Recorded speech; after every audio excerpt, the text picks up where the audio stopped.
Welcome back to the Resupply with me, Guy Next Door, Me, DK.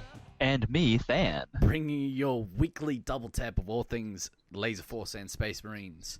Welcome back, homies. We're back. Oh, we gotta have a third wheel again. Get used to it, mate. And I am gonna stab you in the fucking throat the next time I see you. I swear to God. Look, everyone knows We're all that one big happy resupply now. the triangle was stronger than the line. That's the common saying that everyone knows. All right. Sure. Is that a New Zealand saying? Yeah, it's super famous here. Use it all the time next year at Nationals because people will definitely know what you're talking about. I'll make sure to Naughty. drop it in the chip shops too. Yeah, not even a little. Yeah. Oh, that's right. You used to live here. You call my bullshit. But Yeah, exactly. we're back, and sort of semi-regularly talking about Space Marines, which feels Yeah. good. It feels nice. Yeah. Which, It does I feel felt like nice. last time we had some business items we had to deal with in recapping what happened Yeah. at Nationals, but we really didn't give our own kind of personal spins on what happened at Nationals. right. Which is, I'm sure, what all the people want to hear. So we should get to They that. want to hear us spinning. Mm-hmm. Well, look, DK. Spinners? What? Yeah.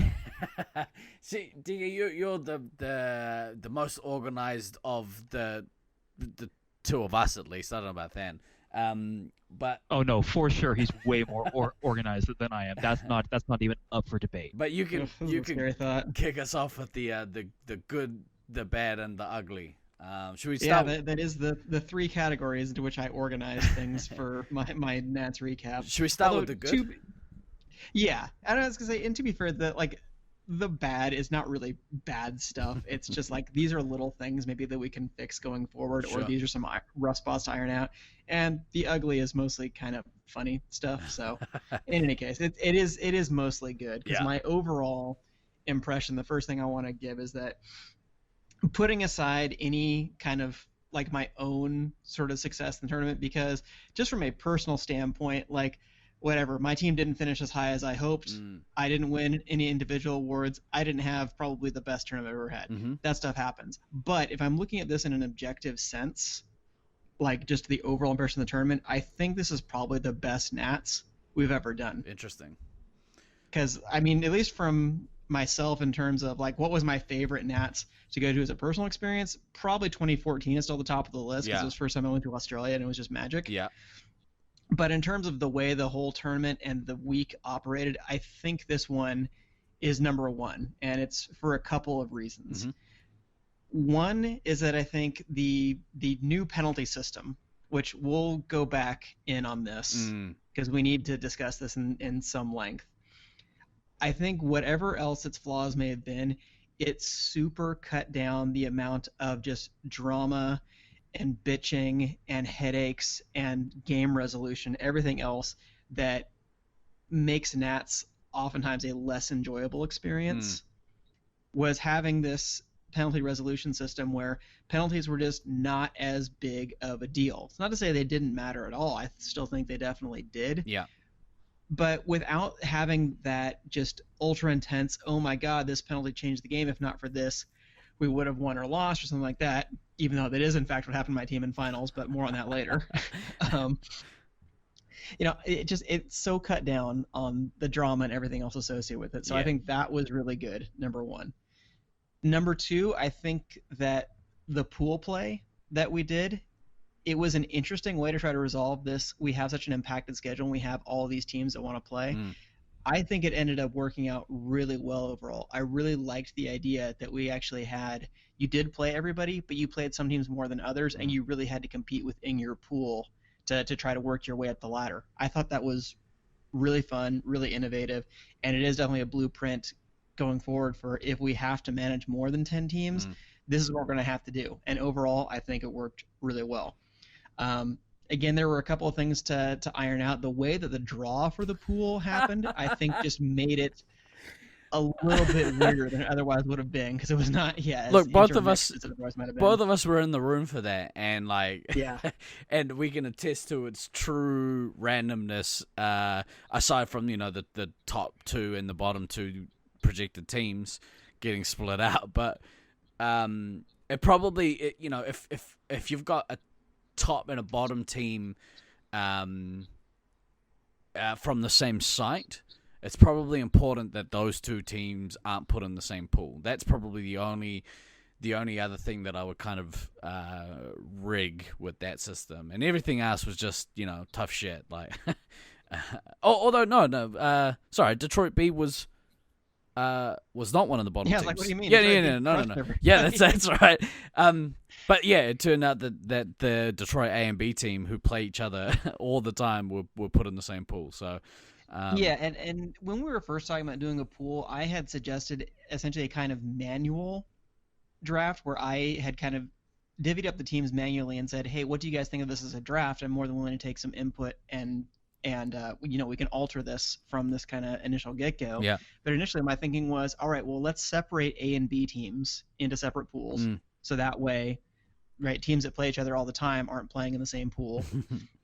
And also, try to separate the very two top teams, the very two bottom teams, try to separate A and B teams, and then teams that play each other all the time. Yeah. So like Detroit A and Syracuse would have been in different pools. Yeah.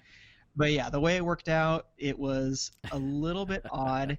And I think at the end of the day, it actually kind of advantaged the teams that were in the quote unquote the tougher pool. Because in the one pool that was Detroit A and B, SAC A and B, and Syracuse, of those teams, 4 of the top 5 teams were represented in that pool when final standings all came out.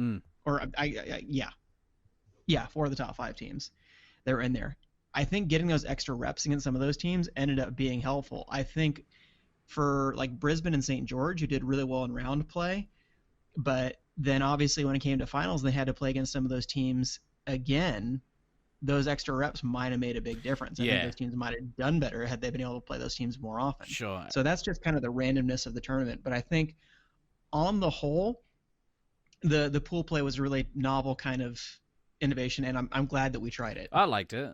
I think it didn't really bother us one way or the other. I thought it was quite good. It's a good way to maybe, like you say, manage those larger tournaments going forward.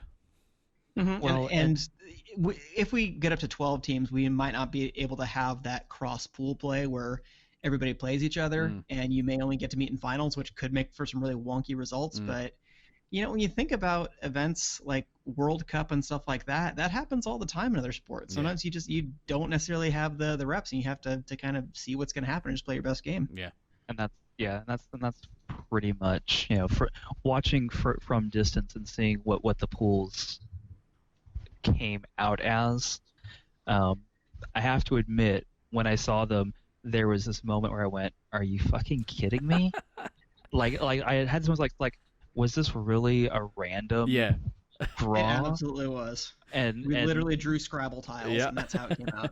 Yeah, and I remember messaging a couple of people like, "Really? This is really?" And everybody, "Yeah, no, this is the thing that happened." Yep. Like, okay, fine. And I mean, from a third-party observer point of view with it, I mean, it did, at least for me, make the games a little more interesting to watch. It didn't feel like I was watching as much garbage Laser Force, because let's face it, anytime there's a tournament, there's always some gutter teams that maybe really shouldn't be there, but are there because people pay money to go and they do the thing and get crushed for it.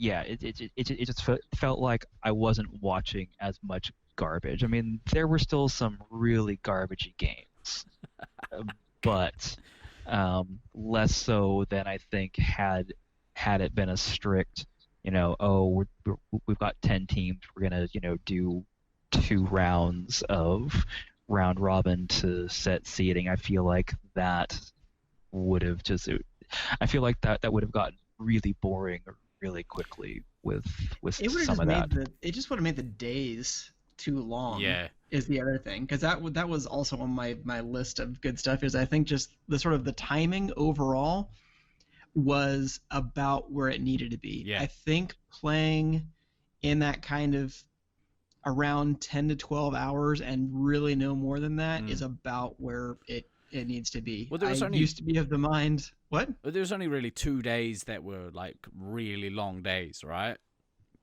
Yes, and the only kind of saving virtue, because my team had the sort of unhappy circumstance of having to play the absolute first game, the first 4 days of the tournament. So Yeah. we always had early days. Um, Sucks to but be you. it usually meant that we also finished a little bit earlier Yeah. than some of the other teams as a result. And yeah, we did have one pretty long day.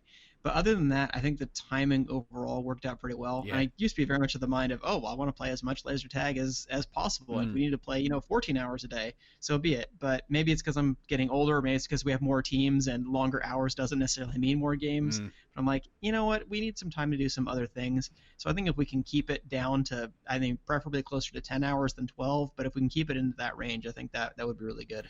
Well, there's also something to be said for if you can limit it to that 10 to 12 hours. I think definitely something that we've seen over time is once you kind of get past that 12-hour mark on any given day, and especially when you get into day 3 and 4, if you've been running these consistent 12+ hour days, like that's when people are more fried. That's when the tempers are super short. Yeah. That's typically it's in that somewhere in that day 3 or 4, as those schedules have been hitting. Like typically that's where you get whatever massive blow up you're going to get. It's going to happen at that point because everybody is so fried from everything. And yeah, I mean, if going forward, if we can hold to that and get the social aspect of it as well, because again, I mean, it looked like you guys were having a fucking blast outside of lasers. Kind of that reminder that, oh right, everybody here is a human being. And these are all human beings, or they're mostly human beings that I enjoy being around for various reasons. Obviously everybody's not going to like everybody. That's just human nature. There's always going to be, somebody you can't stand. I like everybody. Well, you are the anomaly in this group. So, yeah. And I think it also matters when those hours fall between as well. Like in SAC, playing from what was it, midday to midnight. Yep. That shit was hard. I think if I could redo that, I would have made the time schedule 10 a.m. to 10 p.m. instead of 12 to 12. But I think we ultimately settled on the noon to midnight because there was some thinking that they might try to offer general public an early bird from 9 to noon kind of thing. Yes. That never ended up materializing. Yeah, but yeah, live and learn. That was the original thing. There is there was going to be some type of Gen Pub early bird special thing that they were going to try to do to try to pull in a little extra income. That it didn't end up happening. But yeah, I think 9 to 9 or 10 to 10 would be much better because it still leaves you a little bit of time to do other stuff. And hey, if you can finish early, so much the better. Yeah, like just to get home and once the house showers and has food and stuff. Like if you're ending the day at midnight, then we're going to bed at like 2 o'clock in the morning. And coming from the podcast standpoint, like we were recording after the day's play, so to go home and then cut that and blah blah blah. I was going to bed at like 3 a.m. So yeah, that's hard. Yeah, accurate. So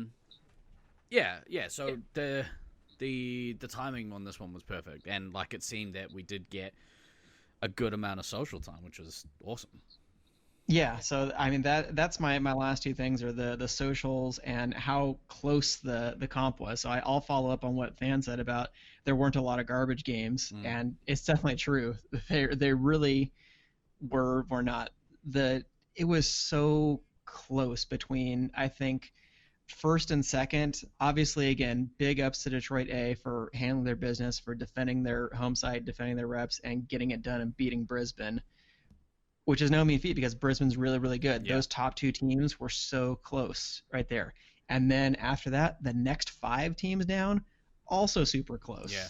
Again, between Detroit B, Syracuse, Sac A, St. George, Loveland A, there was not a lot of distance That's right. in between those teams. I think that if you play that tournament out 100 times, you're probably going to get a different ladder a good chunk of the time. Because, I mean, we had that very narrow win over St. George.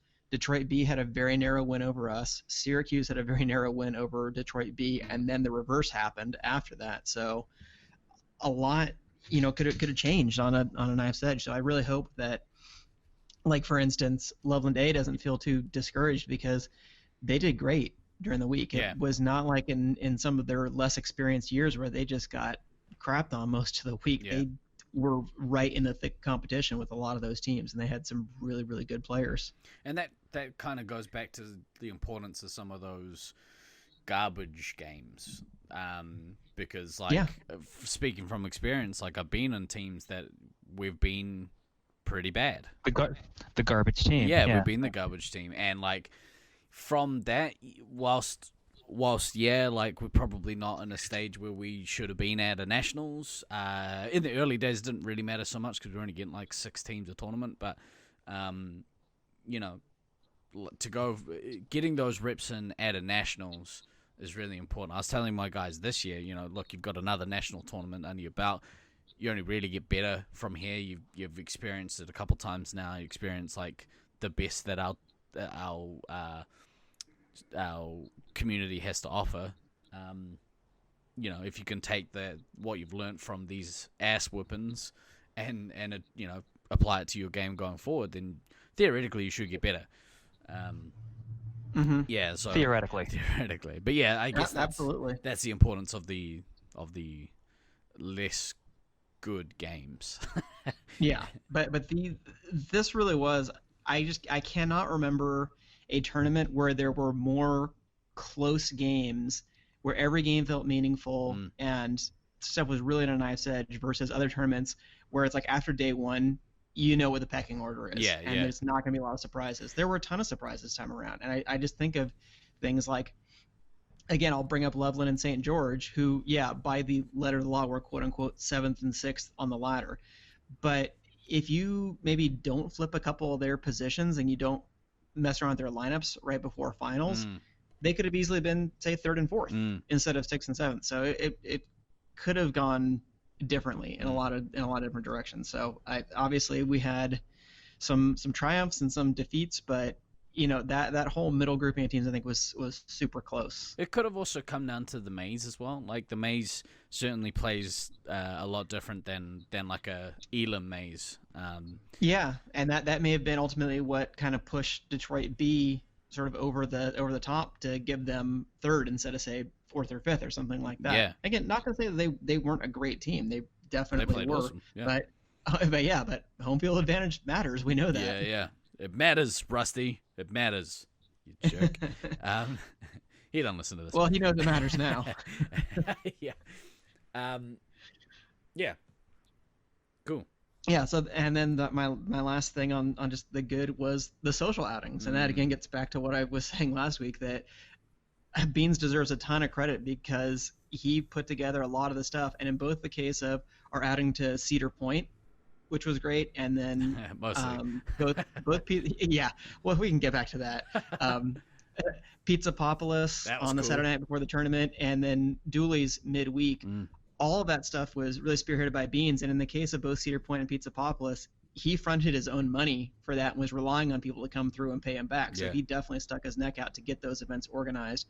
But they were so important because we had Cedar Point, we had Pizzapopolis, we had Dooley's, and we had Dave & Buster's. We had 4 kind of legit social outings where we just got to hang out as human beings, as Than says, right? Because that's how human beings actually phrase things, right? You know what? Fuck you. Okay? Fuck you. Is that better? Is that how human beings phrase things? No, are you happy now? That's how like a robot we too. enjoy processing oxygen together. You're right though, like those... But no, not to give you shit, but that I think was really important, and it set kind of the tone for the week and took a lot of the stress off, because that midweek outing at Dooley's, much like the lunch out that we had last year in Brisbane, I think was a really good just kind of reset button in the middle of the tournament when people might have been getting kind of close to that edge of, I'm getting a little testy here. Can't play from the foyer. You can't play from the foyer. Yeah. So stuff like that, and yeah, having an early appearance of Fireball DK, I think that was definitely a highlight for me. Okay. Yeah. So like, the other thing with those outings is it allows for the people who are the home site to interact with the traveling players, because a lot of the time, like in Brisbane last year, we stayed at the Gateway and there was like 4.5 teams or whatever staying at the same holiday park, which was really awesome, except it didn't really allow for the locals to kind of come and hang, because they've got their own houses to be at. Whereas if you do make the effort to go out to a bar or go somewhere like a theme park and hang out together as a crew for the day, like. Yeah. Well, that's why it was great to have so many Detroit people come to Cedar Point with us. Oh, wait. Only Swifty Taco came out, you bunch of jerks. Well, which was awesome, by the way. I appreciate everything that Taco did for us, because, Yeah, I'm pretty sure if he wasn't there to shepherd us to the park, we would have died. Yeah, I agree. Because, I mean, again, huge thanks to Beans for putting it together. We did not know when it was going to happen that it would literally be like the hottest day of the century at Cedar Point. That was pretty rough, because just to give people some kind of idea of what was happening, so by the temperature on the gauge was about probably 97 Fahrenheit, so nothing that Californians wouldn't be used to on a fairly daily basis. But with the heat index, so you throw in the humidity and the UV exposure, since we were right there on the lake, it was legit topping 118, 119 at various points during the day. It was so brutal, man. We were pounding water after every ride, staying in shade as much as possible. I reapplied sunscreen at least 6 or 7 times throughout the day, and still, by the early afternoon, we were all pretty fried, and I was getting legit worried about you, about Sanch, about Disco, people who were showing early signs of heat exhaustion. Oh, bro, so I was good we got it there when we did. I was pretty munted like for the rest of that day. And so was Disco. The next day, Disco was munted too. Yeah, for sure. Yeah, legit. On the way back to Detroit, when we were driving in the minivan, everybody except for Starkiller was asleep, was passed out in the back, because they were all just utterly toasted. At that point, I was shocked that I did as well as I did. You would think this kind of pasty motherfucker would have just been burnt to a crisp by that point, but pretty much. I guess I did something right. So the only thing that kept me awake on the ride home was the terrifying driving the conditions. Massive thunderstorm. So like this crazy storm rolls in, and like you can't see 50 feet in front of you. Like it's just there's no visibility at all. And Taco's just driving like a boss. Like, oh yeah, this happens. I'm like, you can't fucking see anything, bro. Yeah, I was seeing native Michiganders pull over to the side of the freeway to just let it pass. Never occurred to me, not driving this weather on a regular basis, oh, maybe I should do the same. So I'm also driving this massive, unfamiliar vehicle. We drove. Why don't I just pull over? We were driving along, and like all of a sudden I see like headlights facing us. I'm like, what the fuck? And a car had like spun out on the freeway, facing the wrong way, parked halfway in the very right lane. I'm just like, why wouldn't you reverse a little bit and get off the road? Because you're gonna die now. Because it's gonna happen. Well, this is something else that I've learned from my couple of visits to Michigan. The thing about Michigan is that they're the driving rules or laws, I think, are really just more polite suggestions. They're more like guidelines than anything else. More like guidelines. Well, Taco... Like, I mean, I know everybody says that about whatever home state those new. Oh, people in my state don't know how to drive. No, Michiganders, I'm telling you, people in your state don't know how to fucking drive. It's crazy, bro. And like, so we're driving in the fast lane, and Taco's like, oh, we probably should move over. We're like, oh, why? He's like, well, these puddles form.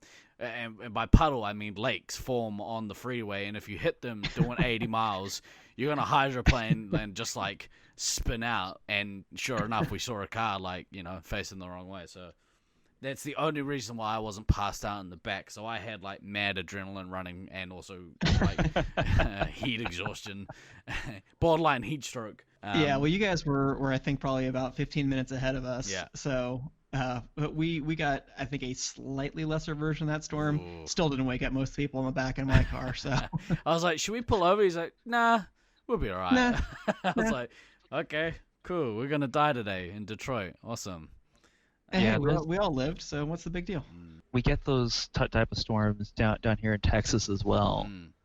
Just the you can't see the 50 feet in front of you, this, that, and the other. But the difference being down here is that in general, the roads are in a hell of a lot better shape than they are in Michigan. Yeah. Now that's an in general statement. There are definitely some places down here where the roads suck, but Oof. you know, it's you're a little less likely to have that whole hydroplaning thing because of puddles. And I am going to pile on to Michigan drivers. They do suck.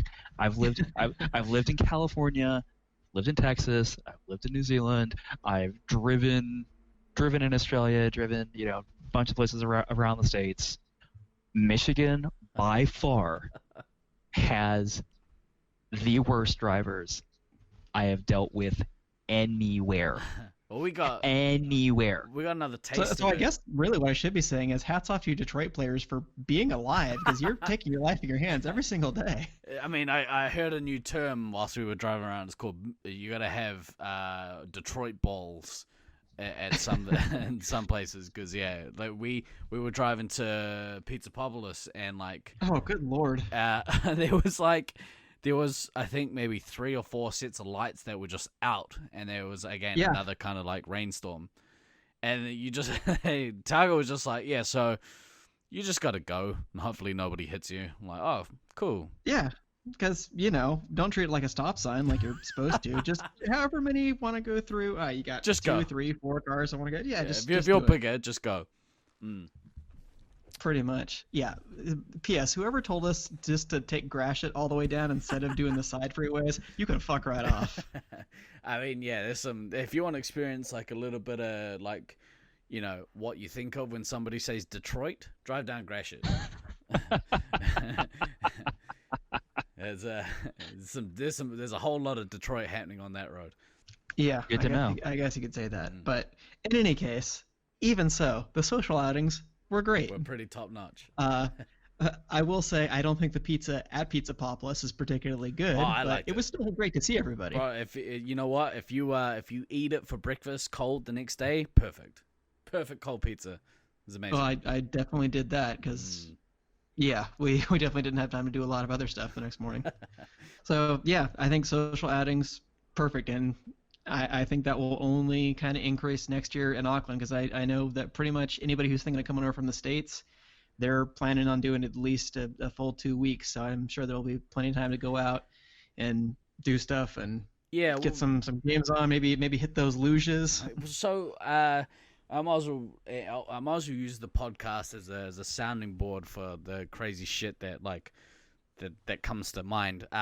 I've already started looking at the cost of doing a tour bus around the North Island in New Zealand for 30 people. Oh dear. And included in that is all the accommodation for the week, 2 meals a day, a bunch of different activities like Hobbiton and luging and Rotorua, and I think Weta Workshops is in there as well. Just a whole bunch of stuff. So if people are keen to do do a Laser Force bus tour of New Zealand, let me know, because it's something that I've looked into, and the pricing's not too bad. I think it's only it's like $2,000 New Zealand for 5 days with basically everything included. So it's not too bad. We'll see how we go though. I'm definitely at least interested. So let's do that. Yeah. All right. So that was all good stuff. So I guess we'll move on to quote unquote the bad. And again, there really is not anything that I'm super disappointed about in this tournament, other than my own not being good enough for my team to finish higher, Yeah, but I that second is what it is. Mm, Yeah. For me, of course. Well, not I for mean, you. you get to practice on a weekly basis. I don't know what your excuse is. Old, old and fat. I'm also older than you, so I still Shit. don't know what your excuse Fat, is. definitely fat. All right, fair. I was way more unfit this year than I was last year. Part of that is some health stuff that I'm battling, but yeah, I've definitely struggled way more than I did last year, and it showed. Like, you know, it's hard to be good when your body doesn't allow you to be good. Yeah, it's rough, but sometimes that's I don't know, the wake up call that you need sometimes. I know that definitely Yeah. has happened to me in the past, coming back to lasers after a hiatus and then being in not quite as good a shape as I think I am. Yeah, yeah, um, yeah. So yeah, I But yeah, definitely second the yeah. the guilt that you feel for not playing better. hmm Yeah. So stuff on the quote unquote the bad, which is really just more of a it needs slight improvement for Mm. next year. I think I will leave until last the stuff about the guidelines for when penalties should count because I think we need to have a longer discussion about that. Yeah. But stuff on there, I would say one, the vests were a little janky. If I had to levy a complaint, the vests. Now, okay, a couple of things on this. Granted, we weren't playing Gen 8, which we did in Brisbane, and Gen 8 is Amazing. a whole class ahead of anything else Laser Force related, Yeah. and it's just absolutely great. Now, I mean, Gen 7 is usually perfectly fine. Gen 7 is good. We played with Gen 7 in several nats. I mean, hell, we played with Gen 6 in 2017 in SAC, and we had some problems here and there, but by standards of Gen 6, I think they were fine. By Gen 7 standards, I felt like there were definitely moments where I thought that I should have been able to hit stuff and couldn't. Like, in a lot of these situations, I would have had no trouble getting off all 5 of my missiles as heavy every game if we were playing on Gen 8, but wasn't doing them on these Gen 7 packs. Yep. And about half the packs could hit that shot that goes from back corner to the top of the green ramp, and the other half couldn't. And that was definitely frustrating at times. It doesn't add up for an equal playing field when the quality of each suit varies so much. You know, like Gen 8, you don't really have that problem. You don't have good and At bad least not suits. yet. Yeah, not yet. I guess it's, you know, everything's still pretty new at most sites. Yeah.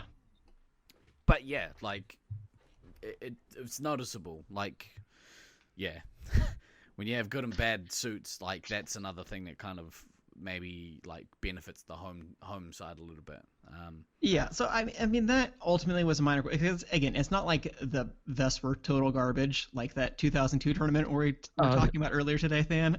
I was literally just about to say. Yeah, so let's think back to 2002, and better yet, let's not, because again, children, for those of you that haven't heard the story, the short form is Than ended up spiking a pack because packs were so shitty. That is the really compressed short form of that story. Amazing. That is the highlight. I think it improved its performance next game. Well, you know what? Once they put a gun cord on it, it probably did. But yeah, that was the slightly longer version of that story. But in any case, it really wasn't as bad as all that. I'm not gonna make out like the packs were ultra shit or anything like that. But relative to, I would say, the experience of the previous year, if I could have any kind of minor quibble, it was, it would have been nicer if the vests were in a little bit better condition. Or you know, I'll put it this way. In future tournaments, if you have the opportunity as a site to have Gen 8, and either that's from, you know, the site doing an upgrade or another site lending you their packs, I don't know, maybe borrow the packs, maybe just do that. I've heard conflicting reports on exactly what happened with that, so I'm not gonna lay the blame at anybody's feet for that. No. I'm I'm talking hypothetically. If that is an option, you know, yes. yeah. I'm not saying if it was. that is an option. Yeah. Yes. Absolutely. Yeah. So okay, that's one of my biggest quibbles. So again, that's really nothing major. Oh no, I didn't get to get all my missiles off every game. Woe is me. First I would world fucking problems. Yeah, pretty much. So yeah, that pales in comparison to all the good things that happen during the week. Yeah.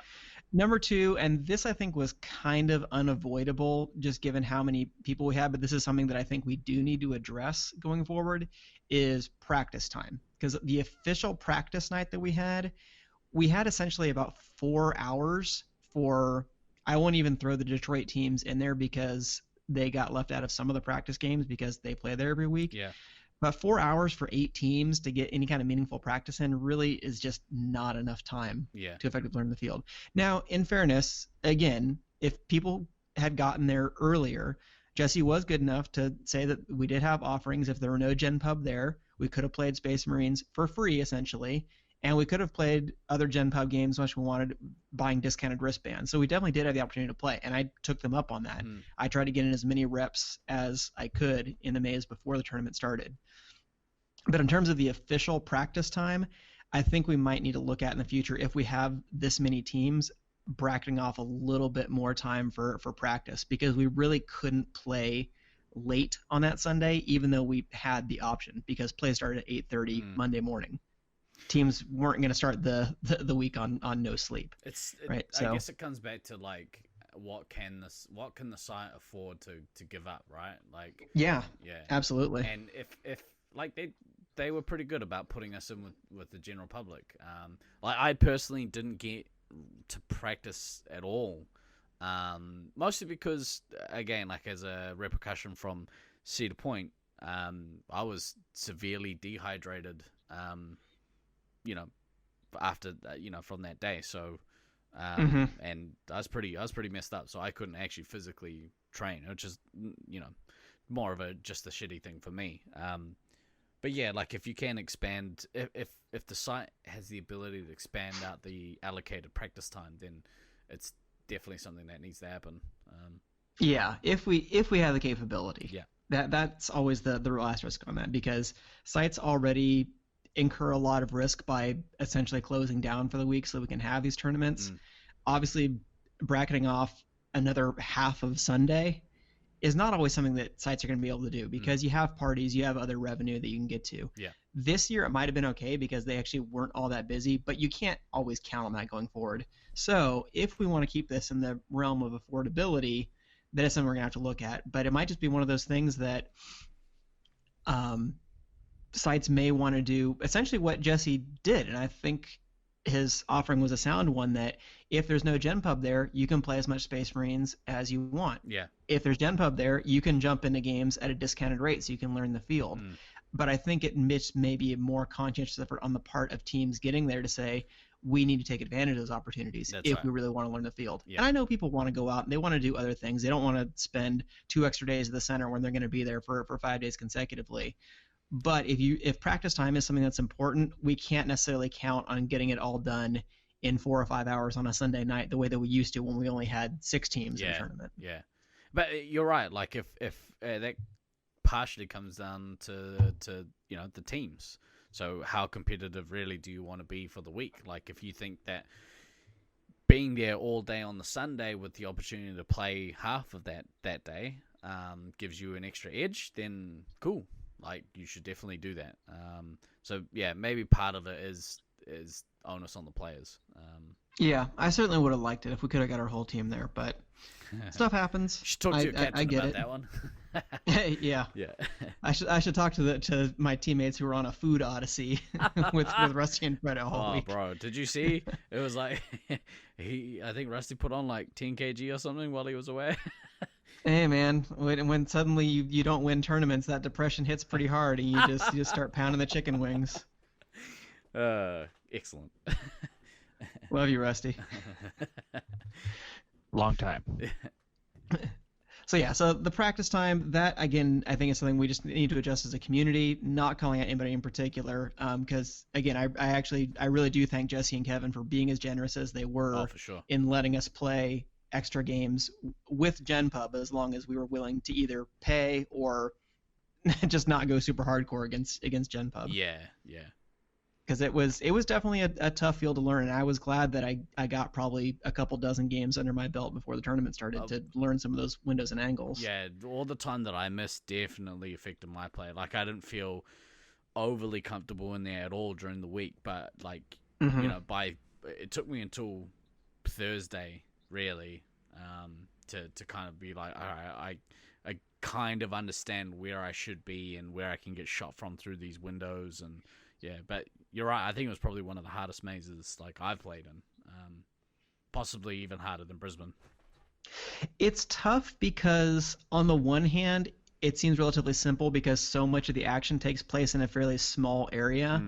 But because all those areas are so highly trafficked, you need to be highly hyper aware all the time of where shots are either coming from or potentially could come from. Yeah, which makes so it it's hard not with like the windows. Brisbane is hard because there's so much open space. There's so many places you can go. Yeah. In Detroit, it's that, well, I know there's like 3 or 4 places I need to go, but guess what? There's always somebody fucking there. That's right. And there's always, maybe 5 angles that I'll get shot from if I'm standing up, or, if I'm not against a particular wall, or, yeah. Yeah, so something that was hammered home for me in this tournament is just how important playing as a cohesive unit is, because this is something I've mentioned to SAC players before, but I think this has really gotten hammered home even more, is that this is not a hero ball where you can just backpack by yourself. You need to have support. You need to be playing as a team unit. SAC, I think, the way our field played, it allowed a lot of people to get pretty comfortable working kind of in isolation and being only dimly aware of where their teammates were. But when it's come to some other fields, that's turned out to be a detriment for us. So whenever we end up getting a site back at some point in the future, that is, I think, something we're going to need to consciously work on, is to say, look, you can't just go and pretend that you can take on the world by yourself. Also with that, I mean, it takes a very specific type of player that can actually hero ball and backpack a team out. I mean, even within the Sacramento maze, a lot of people thought they could do it. Yeah, fair. The reality was that there were only over time. I mean, if we're going back like the entire way, over time, there were really only a couple of Sacramento players, even in Sacramento's maze, that could properly hero ball a team out and backpack everybody. The problem is that you hero ball once against a weaker side, which would happen during members' nights, and suddenly you think that you can do that all the time against anybody. And even if you're repeatedly smacked down with the no, you really can't do that, you have that 10 to 15% success rate where you think, oh, this is good enough, and it's really not. But that becomes a whole separate discussion around playing theory and whatnot as well. So. Yep. So that's on our topic for coming up on this season of the Resupply. We'll talk about hero ball.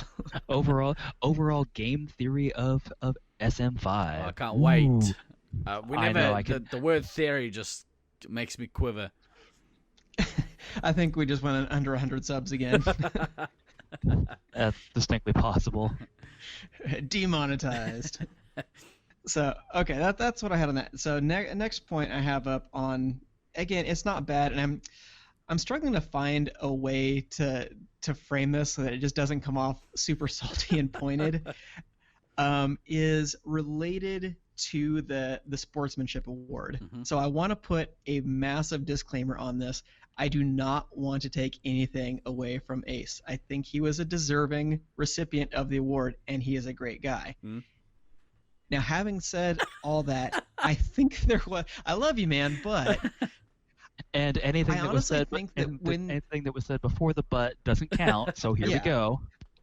And it really has nothing to do with Ace so much as I think just the comforts of voters. When the ballots all got handed out, I don't really feel like there was a lot of overall kind of top-down discussion of, look, this is what the awards mean. Here's kind of what the criteria are. Here's people who are eligible on some kind of list or something like that. I think there was a little bit of, well, I don't really know who to vote for. Well, Ace usually gets it. I'm just gonna vote for him. Right. Again, perfectly deserving recipient, but I think there were other people who were deserving of consideration. Now, I didn't see any of the vote tallies or things like that came down, but when I think about other players who are potentially deserving, I think of people like Thunder, somebody else who's on St. George, who I think was a great sport during the week. Jer Bear, I thought would have been a very deserving recipient too, because I mean, he was just awesome, and not only in dealing with other players, but kind of just keeping his team on the level and managing things on that kind of end. And probably other people that I can think of too. Obviously, Redneck Tech, somebody who's won in the past, I think is a great dude and just makes it fun for everybody. So again, it's not to say that Ace deserved the award, but I think there should be some consideration when we sit down just as a group when we all get our ballots of what is the criteria that we're looking for, and really put some kind of thought into the overall process of what do these awards mean, and not just voting for people kind of out of custom or out of habit. Sure. Although to be fair, like I didn't actually know that Ace had like won it multiple times before, but like thought it was off the back of his mighty performance at Dooley's. Yeah, again, I can't complain, because did anybody else get tips during the week? No. So I mean, there you go. There's your case right there. Yeah. But I think you're right. Like maybe some consideration into, okay, well, what is this award supposed to embody, and what are the criteria that we're kind of looking for, you know, for recipients. Yeah, it's not a bad thing to kind of like try and define it, I guess. Yeah, well, and I just, in talking to different people, again, I don't think it's an issue of, well, this or that player wasn't deserving this award, so much as when I was talking to different players about, well, why would you want to vote for this person versus this person versus this person, and just getting a couple of different items of feedback of people saying, well, I tend to frame it around this. Well, I tend to frame it around this. Now, that's the case in pretty much any kind of time you have like all-star ballots in any sort of major sport. People are going to have slightly different criteria as to why they vote for people, but I feel like it might have been advantageous to have a little bit of kind of a directed discussion of, look, these are the ballots, these are what these different awards are given out for, and all those different things. Sure. I think that's fair. So just something to consider going forward in terms of like what awards we're handing out and why they're being given out, I guess is the better way to frame that. Yeah. Yeah. Still love you, Ace. So next, I guess move on to the rough stuff. So I have 2 points on this. Ooh, so one like is it, that I think it, like it rough, DK. Make it rough. I think the refs, I think in general it was better this year than in previous years with refs paying attention and being involved and stuff like that. That said, I think there still needs to be a little bit more of refs being proactive and being involved in the game. I'm still sometimes seeing refs with their guns clipped, with them just kind of walking around, not really paying attention. And it's just a matter of mutual respect that we all kind of owe one another during the tournament. Because we can't bring in professional refs, we can't have outsiders do this, it really does fall on us to police ourselves in the way that the game is conducted. And especially with this new system where penalties aren't big penalties in terms of points, but are meant to interrupt bad play, it is even more incumbent on the refs that they need to be paying attention to when broken plays happen to stop them from getting out of hand.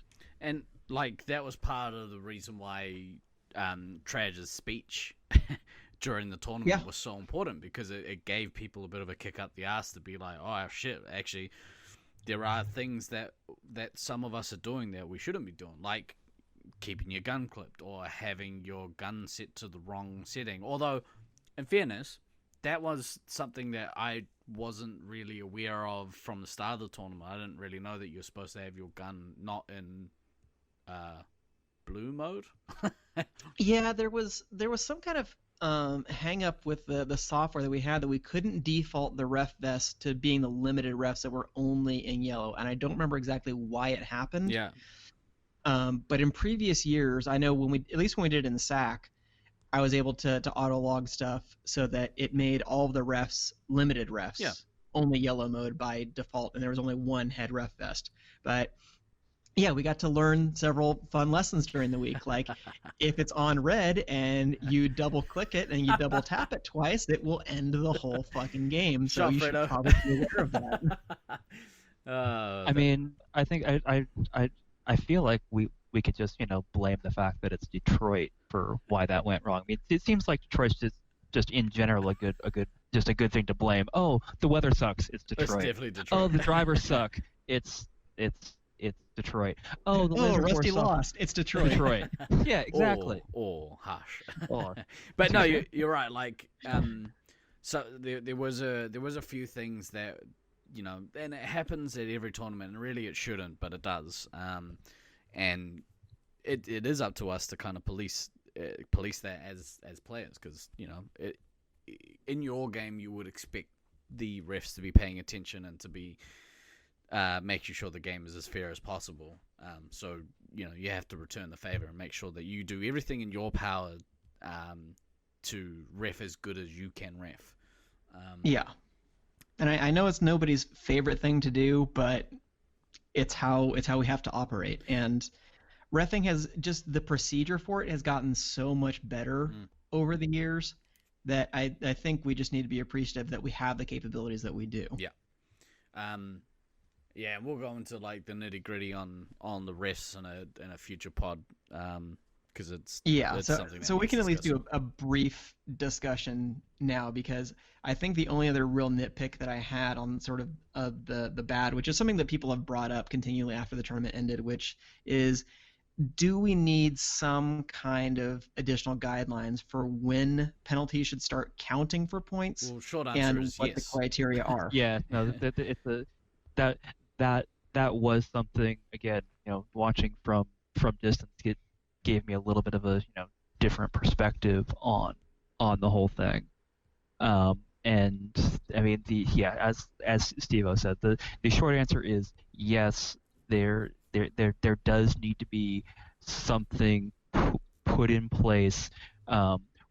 Whether we do it as a general guideline within the floor rules that's just a permanent thing, or whether that's something that is set by captain's vote prior to the start of the tournament going forward. But there should never be a case or incident where people don't know, or the tournament at large doesn't know, at what point things are going to start sticking. Right. And the practical advantage to, if you set that number prior to the tournament starting, or again, if it just becomes part of the floor rules, the practical advantage to that is that then there won't be any questions about favoritism as far as when things started sticking. Oh, this person had 3 shields, and then they started sticking, but this person had 6 and they still weren't. That sort of thing, which can obviously become very poisonous within a tournament of treating players differently. I know that as a whole, we try not to. I know that it still happens that we do end up treating different players differently based on history. History, And- experience, reputation, a whole host of many other and factors. there's sometimes that's a net positive, sometimes it's really not. Now, as far as what that number should be for when things start sticking for chases and shields, and just it was chases and shields that were the only 2 0-pointers, right? Everything else was points. Blocking also. Okay, was going to be 0 points. Okay, so chases, blocks, and shields were set at 0. I mean, yeah, if at tournament start, that during round play, if you've got, once you're past, 5, everything after that is going to count. I mean, You're we it, can. or but I'm just throwing that out there as a number. Obviously, Yeah. we will have a much more in-depth conversation about it. But for purposes of the example, if you know that, okay, you can have you essentially have five gimmies, and then after that you're in a penalty situation and all that shit is going to stick. Mm. um, I think that something like that, I feel is one of those things that in hindsight is like, oh my God, why didn't we think of that as part of this? Well, it Yeah, was well, discussed can at the start of the I tournament. can actually speak to that Yeah. and throw myself under the bus a little bit, because that was brought up just to say, should we have a hard cap on how many people can get? But my thinking was very similar to Trage's at the time was, well, look, there are going to be lots of things that are situational. If someone is getting penalized for shielding in the same place over and over and over again, that's one thing. But if somebody gets two total accidental chases in two completely separate areas of the maze, and they get a couple of shields in completely different situations. We want to be able to treat those cases as the unique isolated incidents that they were. And my thinking was very much in line with that at the start of the tournament. Me too. As somebody, though, who has to look at the structure of rules and tournament play overall, though, in order for rules to be sensible, they need to be easily understood and they need to be easily enforced. And for ease of enforcement, when refs are not talking to each other a lot after every game, I am now more of the opinion of, yeah, maybe we do need to set at least some kind of general guideline over after X number of penalties, they count. Well, because that's a of the much same easier thing to type. track. Of the same type, it was an easier thing to track. Like, True. because I mean, really, there was maybe a couple of people whose penalties were sticking. One of whom, most of his were shielding penalties, and after getting quite a large number of shielding penalties, his started to count, and so. But like that didn't happen until way later in the tournament, I suppose, like towards the end of the week. But he was still getting those penalties towards the end of the week. Not as many because they were starting to count. But yeah, there was also probably a few other people whose penalties probably should have started counting that didn't. So yeah, we can discuss it like I would like to get Traj or Rusty or somebody else from Brisbane League, assuming that they're going to use this again next season, to maybe do a deep dive sometime on this season of the resupply to talk about some areas where we might iron that out. For sure. But yeah, I think again overall a really positive improvement. These are just little tweaks that I think we need to make to make a good thing even better. Because obviously, introducing the ref suits was a really good innovation, and then moving to this system, I think, was another good innovation. But just like when we introduced the ref suits, there were a couple issues that needed to be ironed out, and I think that's what we're in the process of doing. Yeah, for sure. Yeah, we can, like you said, we can go deeper on its own podcast.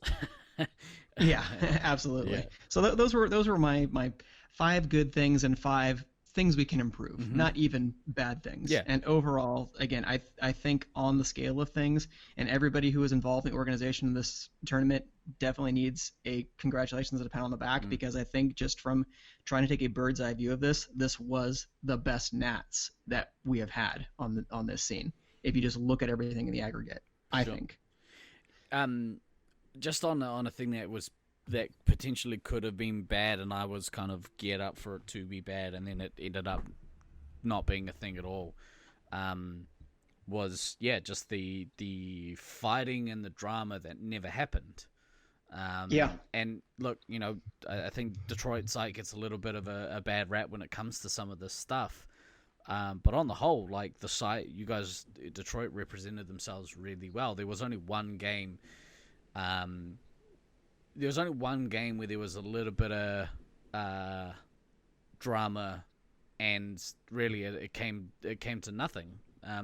It was kind of dropped straight away, and yeah, so big shout out to Detroit for holding yourselves as professionals.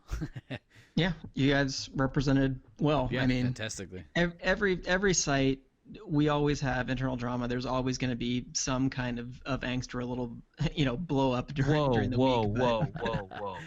Are you telling me that lasers people engender drama when they're in the same space? Hide your chairs. Once in a while. Once in a while. Rarely. Wow, Hide your wife, hide your chairs. This is completely new and this is a new and shocking revelation to me, DK. Thank please. you, major sarcasm. Yeah, well, I do what I can. Yeah. What do you got for the ugly? for the ugly. Okay, so here's our kind of entertaining stuff. And this isn't really an ugly, but I think it would have been cool if we had a little bit more of the kind of proximity and camaraderie that we had like in the caravan park in Brisbane. Yeah. Because our two teams stayed pretty close together, Steve, but even then we had that annoying bridge that we had to cross to get over to your guys' place. Yeah. So it wasn't quite as convenient as otherwise would have been, Yeah. Being just down the road. So that, I think, being in close proximity after hours makes the socializing a lot easier and makes recording the podcast a lot easier too. Yeah, absolutely. So that was one thing that I didn't get to co-host two of the podcasts, so that could have been better. Well, I guess I only didn't co-host one of them because one of them didn't happen at all. Yeah. Two, again, it's not ugly now, but it's something that we need to think about is what are we going to do if we do start getting more teams? Now, there's already been some discussion of this. Moving from 10 to 12 teams actually isn't all that difficult. You can't really have 11 because of the way that things work out. It kind of needs to be an even number after you hit 10.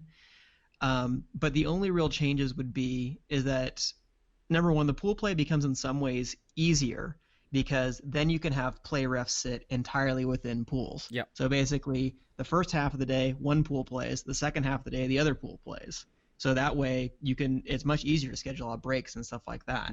So that part's pretty easy. The hard part is you probably aren't going to get to be able to play everybody before finals. So that's a little bit sad. And with the pools being so separated, there might not be as much time for socializing during the day. So that's going to be the potentially ugly part there going forward is if we do start running a situation where we're going to have 10 teams on the regular or we start having 12 plus teams, we might need to start making some tougher decisions. And there's been a whole host of things suggested for that. One is we might need to put more emphasis on regional qualifiers. We might need to kind of more closely restrict the kind of site representation rules. In extreme circumstances, we might need there to be a sort of two-tiered structure of tournament where we have this kind of very smaller closed SM5 championship type thing. But if we really want to open up tournaments, then we've discussed this multiple times, you might need to go to a different game format. And that might be a way to incorporate new sites that are coming in that maybe are not as practiced at SM5. Which obviously for those of us who love SM5, that's not something we want to see become the norm.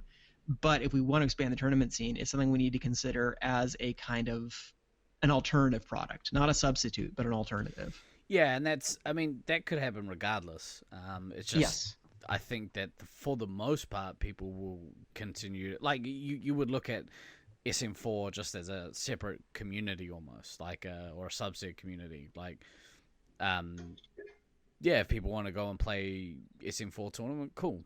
Arrange it outside of Space Marines. It's a separate thing. It's almost treated as separate as a zone tournament or QZAR or whatever. Yeah. Because I don't want to run into a situation where we're telling sites, hey, you can only have one team, or hey, these players, you're getting shut out of the tournament. But that is the ugly reality, is that if we start crossing that 12-team threshold, that is a conversation that we're going to have. Well, so that's why I put that under the ugly, because that's not going to be a pleasant conversation to have. Yeah, but then, and again, I've discussed this with a number of other people, but it becomes a point of, all right, well, what do we cut to make room? So it's either you cut the amount of players or you cut the amount of games that people get to play. And to me, that's probably the more likely situation where you don't play, you probably paying the same amount to play way less games during the week, but it does mean that the tournament becomes larger. Yeah. So that's just it's a matter of priorities, and it's a discussion that we're gonna have to have. So maybe that's also something that we can address this season. Someone has to dive make into it. Dive room. into it. Yeah. Someone has to make room somewhere for others to be able to play. Yeah, So. and thus far it has not really been an issue because we seem to think that it's going to be an issue every year. Oh my God, we have more teams and we're going to know what to do with. But when it comes down to who actually ends up buying the tickets and who ends up showing up to play the tournaments, we've always ended up with a number that is Workable. lower than we initially expected and is more reasonable and is manageable for us to get through in the week. Yeah. So, not to say that's always going to be the case, but so far it hasn't proven to be a problem. That's right. Yeah, but there's that whole while that's what it's been so far, obviously we need to be ready for that point at which We need to plan. Absolutely. yeah, and I mean, and the reality there is, and I know I've said this on a previous podcast before, it's a good problem to have. Yeah. It's a It really is. I mean, especially for all the old school people that are old enough with the tournaments to remember when getting 4 teams to a tournament was a big deal, and getting 6 teams to a tournament, oh my God, this is a huge Laser Force tournament. We've got 6 teams here. Yeah. Mm-hmm. And now it's like, oh, we've 8, 10, we've been running in that range these last few years. Yeah, I think it would be a real abnormality to have fewer than 8 at national tournaments going forward. I would think that we would consider that to be a low turnout after our recent experiences. Yeah, exactly right. I think going forward, like any less than 10 is low. I could still see 8 depending on exactly where and when the tournament is. I suppose coming out to New Zealand is a little difficult for some people. It might be for some people, but I could be way off. We could end up having a ton of people from the States who come over. Right.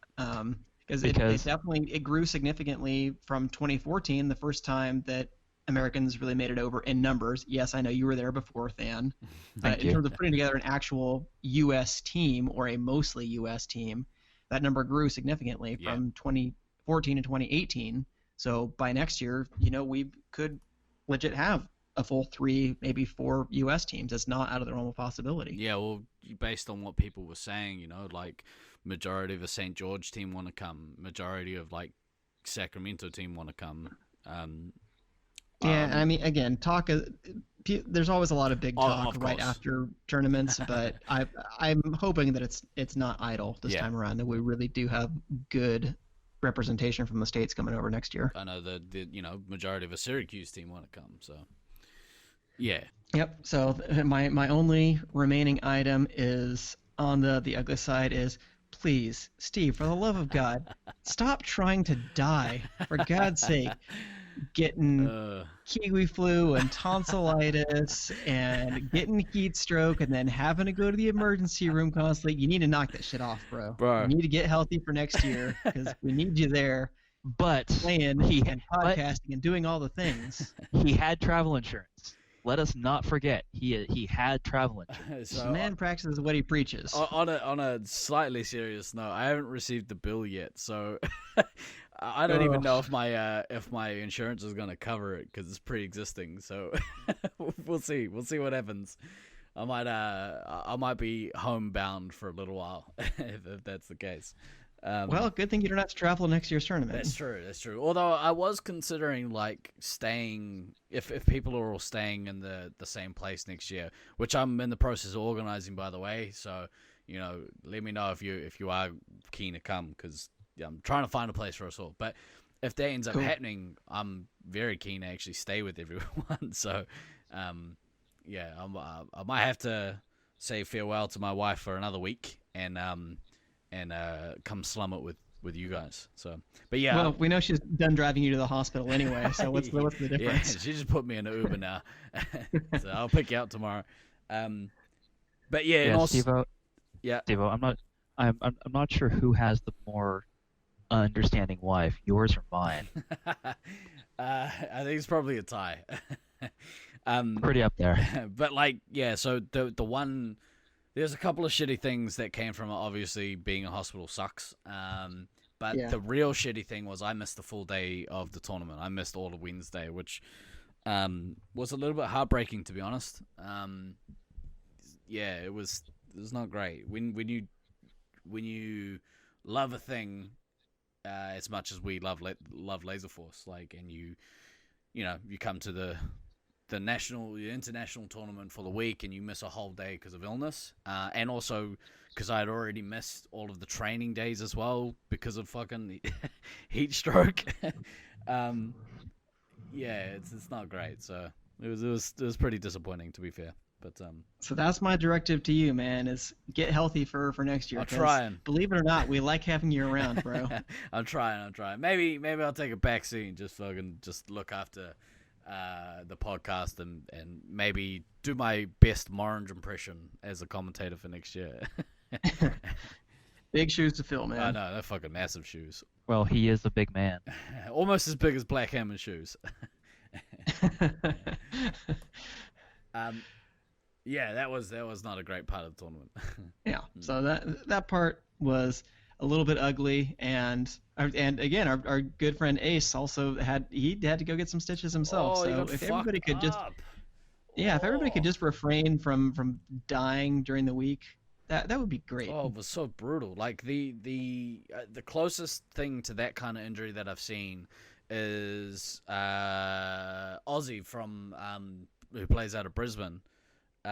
He got hit in the face. He put a photo up. He plays ice hockey. Yeah, but that was with a hockey puck, not a laser force equipment. That was that looked like the same injury. Like there was a massive chunk of Ace's lip missing. I was like, "Fuck, dude, it's brutal." Yeah. So between that and the tipping, he definitely did deserve sportsmanship. So if my comments could be construed as say he didn't deserve it, I definitely retract all that shit. I thought tipping was like what you call when somebody gets pistol whipped in the face. That can be a new term that we introduce, I guess. Watch out for your tipping. So that is the list. I don't know. Do you guys have other thoughts to bring in on the tournament experience? Look, honestly, like I had a pretty good week considering, but yeah, just missing a day, missing practice was shitty, and it really put my team under a lot of pressure. So, our expectations weren't that high going in, but we managed to win some games, which was nice. But for sure, yeah, it was still, you still want to be as competitive as possible. I felt that I kind of let our team down in that sense.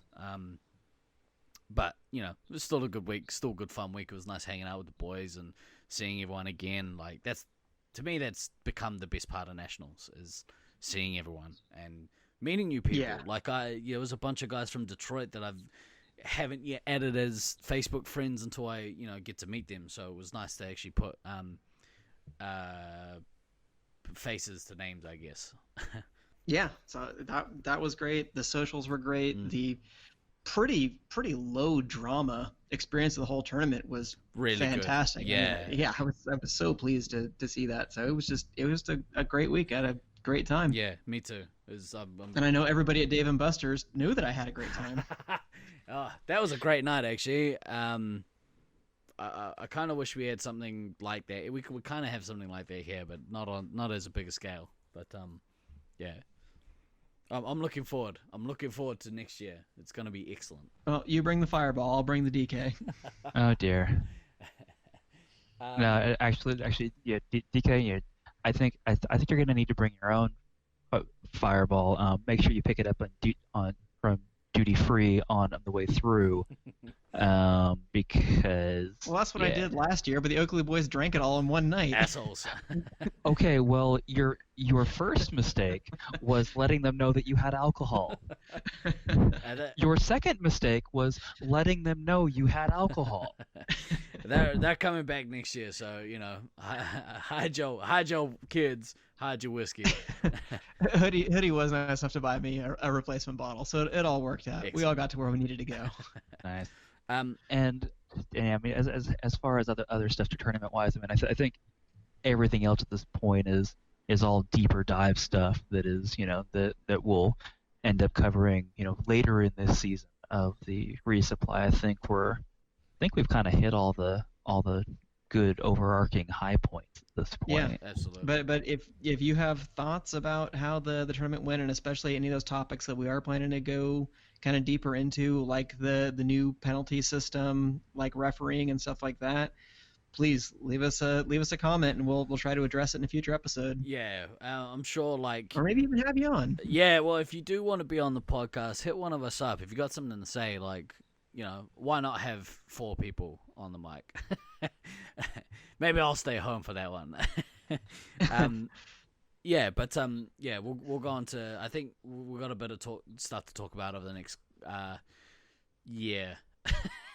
And then lead God, into it's a next whole year. year. I know. Oh, Right? I'm getting depressed again. We're back to that post-Nats blues. All right. Well, look, for this week, I've been Guy Next Door. I've been DK. And I've been Than. Always remember to backtrack, kids. We will see you next week.